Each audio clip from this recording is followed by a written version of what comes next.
All right, this is going to be probably the most requested video that I've got on the channel so far is how do you tame an HP server? Specifically the old Gen 8s and Gen 9 servers. There is a lot of data out there if you know where to look. And so what I've got pulled up here are a couple of different things that will give you kind of the basis of it. So there's a group out there that created the Silence of the Fans, which is part of the HP ILO. I'm gonna show. I will link both of these below, but the HP Silence of the Fans Part 2 contains a lot of the different commands and stuff that you can use, while the most recent release, which is going to be for 2.77 as opposed to 2.73. This is the very last firmware that could be cracked. After this, HP started messing with it really hard. So this is the last available one. Now, what that means is more than likely your server, or if you're a diligent person like I was, would be running a later firmware than this. But if you look through the change logs, this is actually not mission critical to be further updated. If you've got something very specific, then absolutely. You can just abandon this and know that your HP is going to do what it's going to do. But if fan control is really important to you, this is the thing. So, and you'll see down here where it says HP removed the fan control tools from ILO4 in version 7.8. So man, I cannot talk today. Version 2.78. So version 2.77 is the latest that can be built with the unlocked tools. Now, what I'm not going to cover today is the process of building this firmware. If there's a serious need, I will try. There are guides out there, and honestly, it was a lot of pain and suffering to get it done. If you understand how to build repositories and stuff like that, you're going to be off to the races. But for your average person that doesn't, rebuilds packs all the time, this is not super duper straightforward. Again, there are some other YouTube videos out there. There are some online guides that go through how to do this. Specifically, how to build the ROM files, how to put it all in there. My only note is do it in Linux. Trying to correctly do this in Windows was even more painful. And even though Windows is my native operating system, I found that actually performing the firmware checks inside Linux made things work a little bit easier. You'll even see, I'm just looking here now that they, via Ubuntu. So the people who are building this stuff are assuming that that's what you're doing. So again, once you got it built and loaded, no more issues. You don't have to mess with it anymore. It's good. So what we've got down here is going to be the little script, the commands that you can put in to make this work. So let's go back over to the left here. So if you're looking through here, what they really want you to do is to find your fans, find the sensors that are causing your fans to ramp, and then pull those sensors out of the log, the control settings. So if we come over here, you can see that this is kind of the waterfall for the temperature sensors inside the HP system. And if we go back over here and we'll look and see, this is for me. Now, this could be different for others, but for my particular server, this guy right here is the one to keep an eye on. So for me, this one, as you can see, even right now, is going to be significantly hotter than the next closest one on the list. What I'm assuming, the way I'm putting this together in my head is this sensor does live right here. And physically in the server, that is kind of crammed up in a little add-in board that doesn't get a ton of airflow across it. So that means that this guy, if you start really cranking these fans down, is kind of air starved. But as you can see right here, we're running at 31% on these fans. So 31% is giving me, and this is at 100% load, and I'll show you that in just a second. So this is 100%, well, this is 100% GPU load. So I've got 4 4070 Supers in here at 100% currently. And this is going to be my hotspot, is that a hard drive controller at 31% fan speed. So, I'm not sure. I think I'll probably turn the fans on so you can hear them now. And so this is going to be at at 31%, which is going to be this 80 command. So the commands that you're putting in are going to be from 0 to 255. And you can plug that in and get an actual value out. Honestly, trying to hit an actual value is really not the preferred method here. So what you're going to try and do in my instance is find your hotspot, which is going to be this guy here for me. And then I'm going to give you a demonstration on the difference in the fan speeds here. Again, this is not even going to be 100% fan speeds, but I'm just going to let them, this is if they were just coasting. So this is telling the software you have the entire playground to mess with. So it says you can spin up to 100. I say entire playground. This is giving it up to the value of 100. We really wanted to go up. Don't think it's going to make a difference. No, it actually will. Okay. I'll let it go all the way up. I didn't realize it was gonna, that it had more headroom in it. Alright, so that should be, let me just make sure here. So I did 0, 3, 2, oh, no, I'm missing 1. Alright. So, that's going to give us the full range of things. So, even louder than what I was remembering. And I think it's starting to ramp down a little bit. Anyway, it's going to try and control everything in this room. And if we look right now, let me just see if I can refresh it one more time. Yes, that's coming out at roughly 62%. And you can hear that's going to start going down as it tries to bring it under control. And then this is, yeah, right there. That's the part that drives me crazy, is you'll get this pulse where it'll ramp up and then kind of go down a little bit. It's under control, right? And then, boom, it'll jack right back up again. So, to me, that's what really drives me crazy. Yeah, because you can see right now we're at 35%, which is okay. I can work with 35. But now you see we're back up into the 60. So, again, this part drives me crazy. So let me go ahead. I'm going to set this. Let's do 80 real quick. And then let me just change all these out so I can think. And 3. Okay. So now I'm locking all of those in. We switch back over. And you can see this is going to be 31% maximum. So, all of that to say, this is definitely at your own risk. I am not providing any warranty, any liability, anything on this. So what this is saying is I know my ambient temperature and I know my hotspot temperature.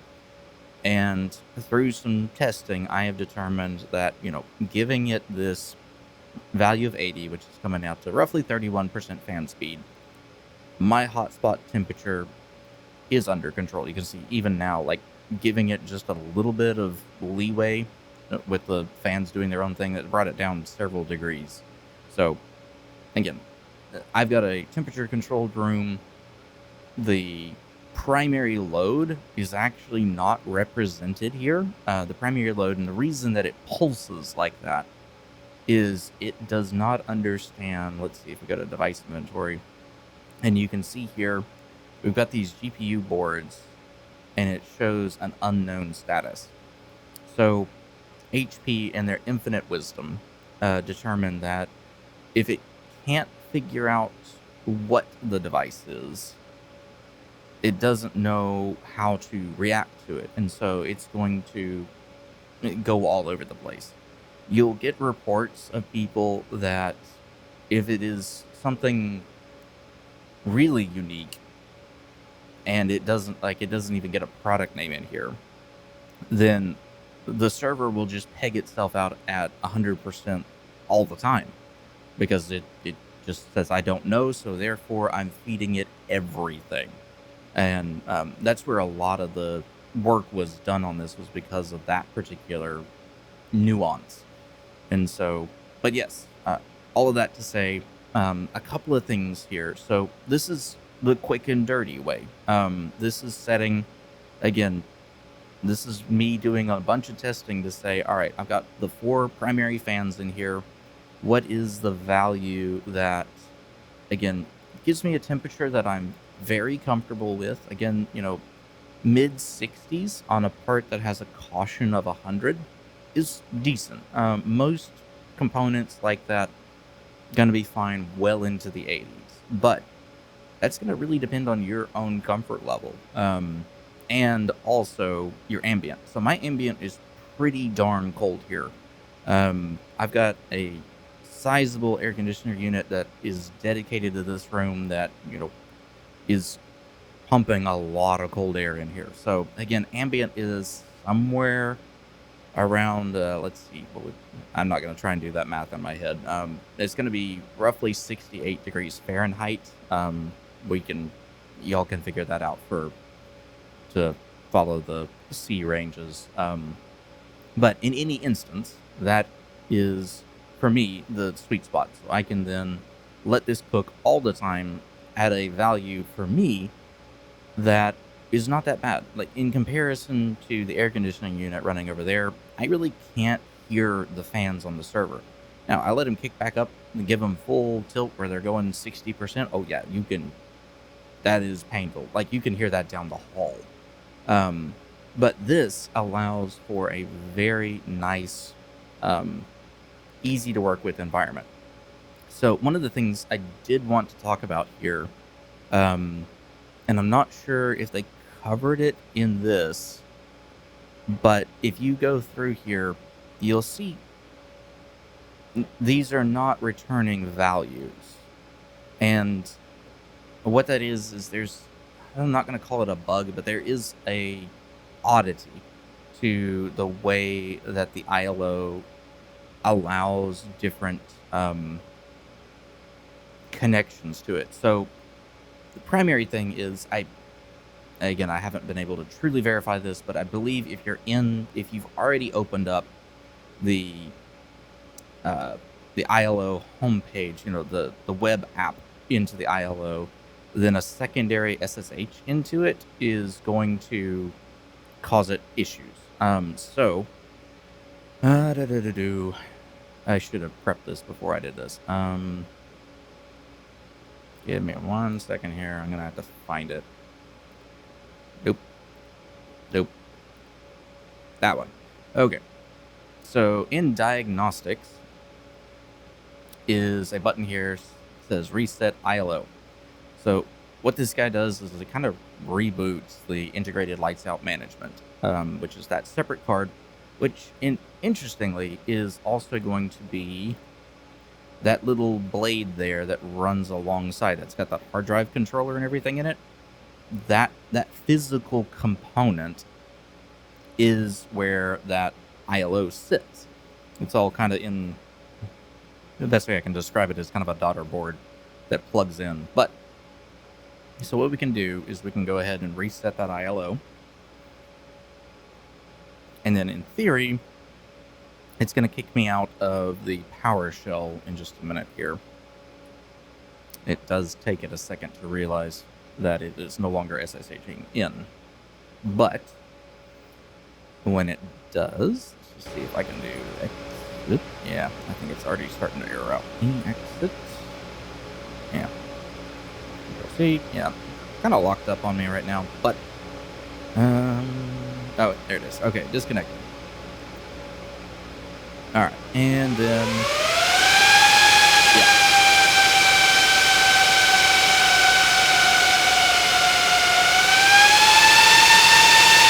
And so it gets very loud very, very quickly without those settings in there. But what I want to do is I'm going to SSH into this. I am going to call out one thing here. So when you SSH in, you do have to use a key to SSH into the server. It's not as simple as pointing it to your IP address and then, giving it your login information. You do have to have that key, which is kind of an older version of how that works. But give it 1 second here. There we go. All right, and so now if we start putting commands in, and we're going to say fan, it's going to give me that. And then I'm going to say fan P00 max is going to be 80. And so if you're putting commands in, like this fan question mark and what you're trying to do here, and you're not getting responses back, the reason being is that the ILO needs to be rebooted. And so what we can do here is lock all of these in to their previous values. All right, and so that is going to be pretty much it for this. Again, I'm going to link below the 2 Reddit guides that go to this, and possibly the GitHub repository. I'm going to have to check on the YouTube rules on that. But in any instance, the Reddit should be fine. And so what you're going to need to do is plug into it, do all of this, and then you can fine-tune this thing. So again, the cautionary tale here is that if you do the these fan locks and say your supplemental AC goes out, or all of a sudden something changes in your environment that makes this value here insufficient, the server is still going to maintain this value as your temperatures creep up. I do believe there is an emergency threshold in there, but I really wouldn't want to test that, to be honest. So realistically, there are other ways of doing this where you can get more complex. You can build scripts that look for the individual sensors inside the system and say, okay, this particular sensor, say PCIe 8, is causing the issue. So let me just remove that sensor entirely from the system. And then that gives you a lot of leeway when it comes to, it gives you more confidence that, say, the AC system dies that afternoon and you're still running a large job, the fans are going to ramp up, but, you have that safety measure. Whereas in this instance, I'm dictating that, yeah, my system is going to maintain a relatively stable temperature no matter what. And I value my hearing over the ability to ramp stuff. So again, there's a lot in there. I hope this helps some people as they kind of go through this. Again, this has been a multi-request from various people as we kind of talked about the HP servers and just in general, they're older servers, but they've got a lot of life left in them. Again, if I could type today.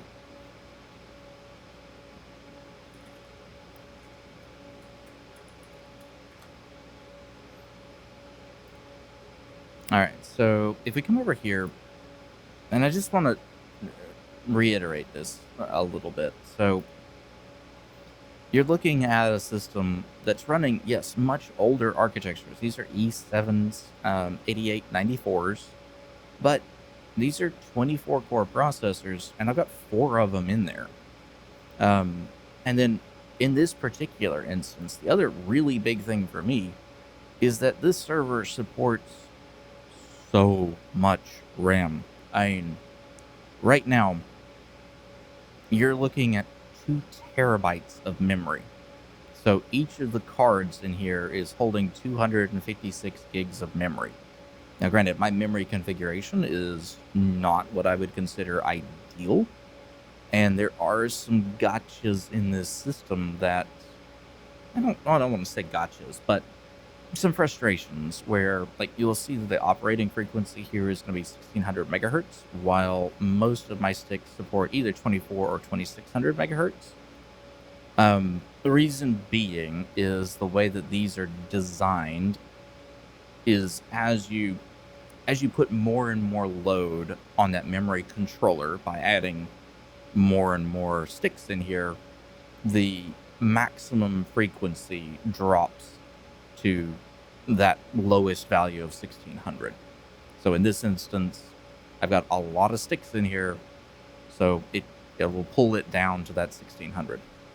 There is also, and I may do that in another video, if you are not running a hyperdense server, but you don't have this little value right here on your memory sticks, it will still lock it down to the lowest speed, but there is a fix for that. So if you're not in this instance where you just have bazillions of RAM sticks and you've got memory in here that says I'm not HP certified, you know, which can be really frustrating because why do I have to pay 10 times as much for a memory stick that HP has blessed versus memory from the exact same manufacturer that has not been blessed?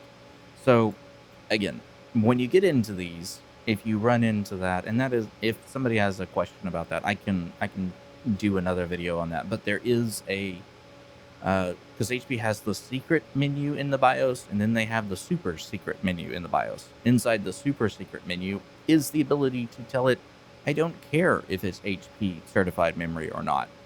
And then if you do that, you will plug in your maximum value for the amount of RAM that you have. So it does not modify the system parameters where, again, if you're following their guide and say, all right, I've got 6 sticks of memory per channel in here, that's going to mean that I'm at 1600.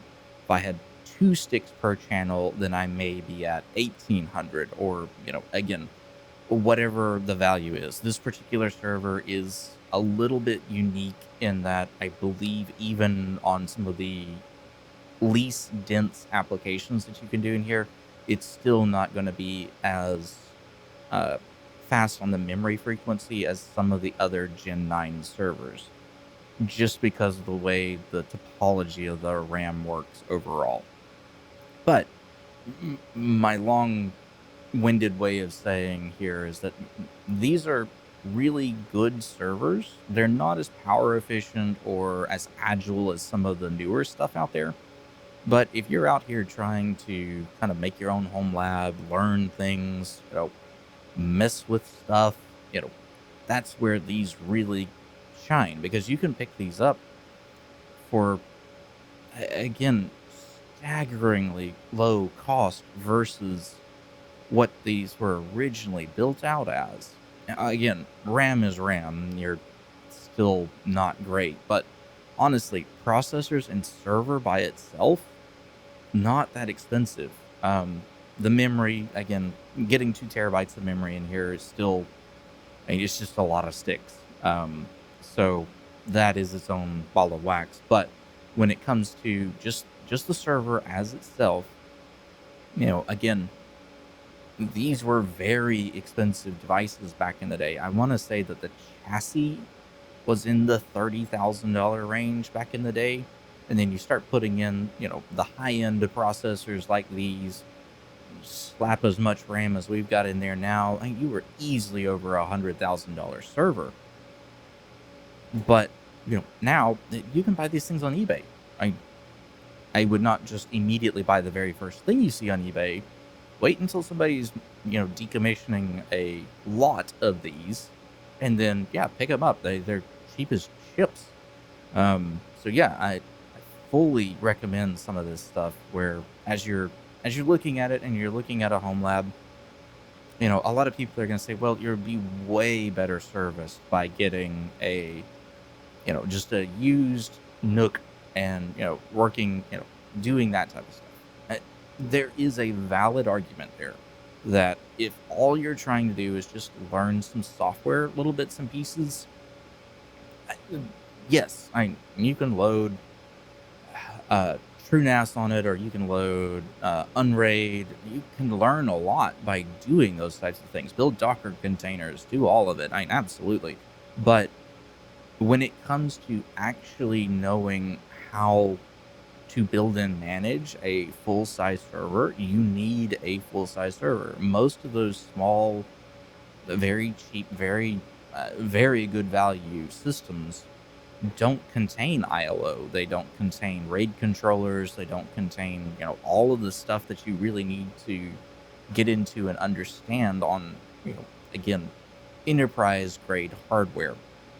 This allows people to mess with enterprise grade hardware on a level that's affordable. I'm not going to say it's immensely cheap, but you get this old second or third hand hardware in here, and all of a sudden it's not the brand new ILO version, but the principles remain the same. And learning how to work in these systems can be very good for you. Overall, even if you're IT adjacent, some of this stuff can make you invaluable in companies.